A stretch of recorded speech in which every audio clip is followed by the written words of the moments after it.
We have just completed an extremely successful participation in a gun buyback program. We were anxious to participate because we feel anything that we can do to help take instruments of destruction off the streets of America, even a little bit, will make a difference in somebody's life.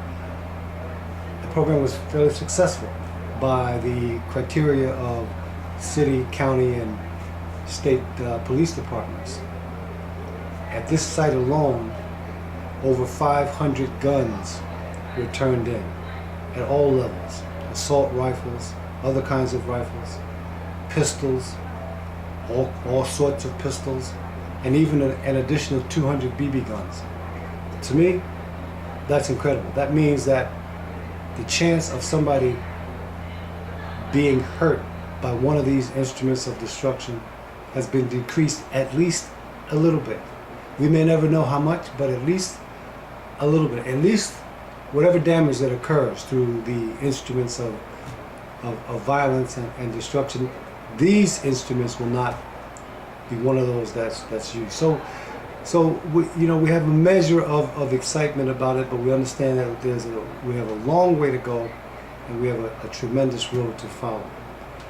My heart, though, is really pained by the fact that gun violence just seems to be as common as apple pie, motherhood, and the American flag in this country. And unfortunately, as is the case too often, it's our people who are the ones most adversely impacted. Now, that is disturbing to me. That is distressing to me.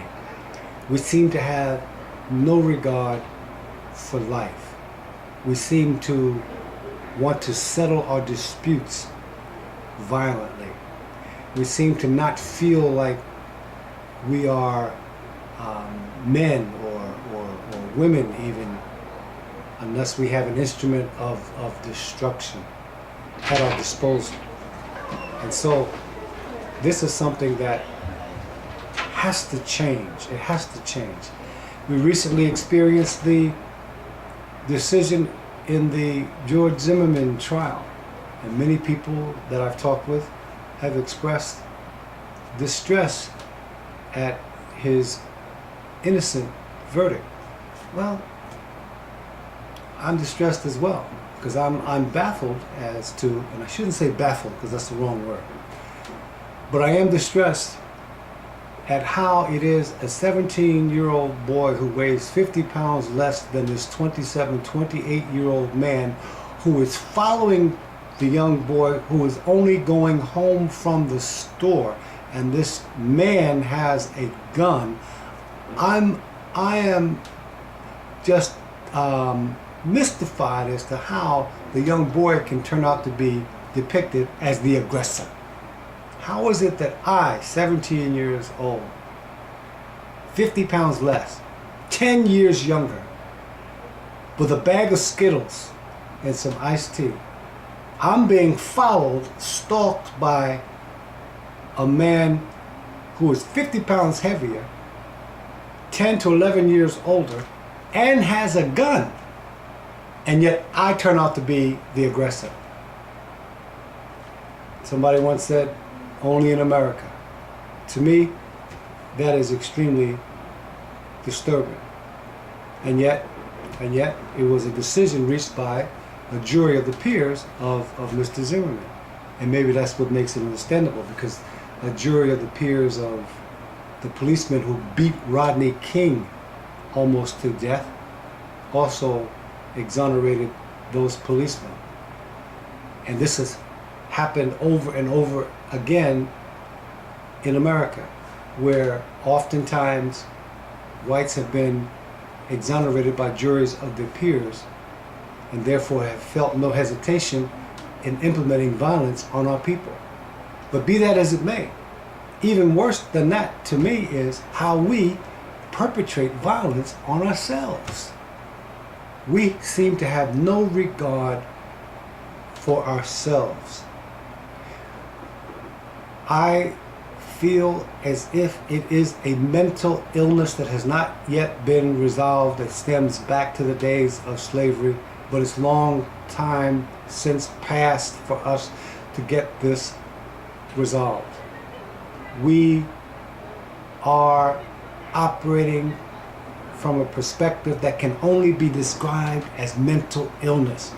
We kill each other for absolutely no reason at all.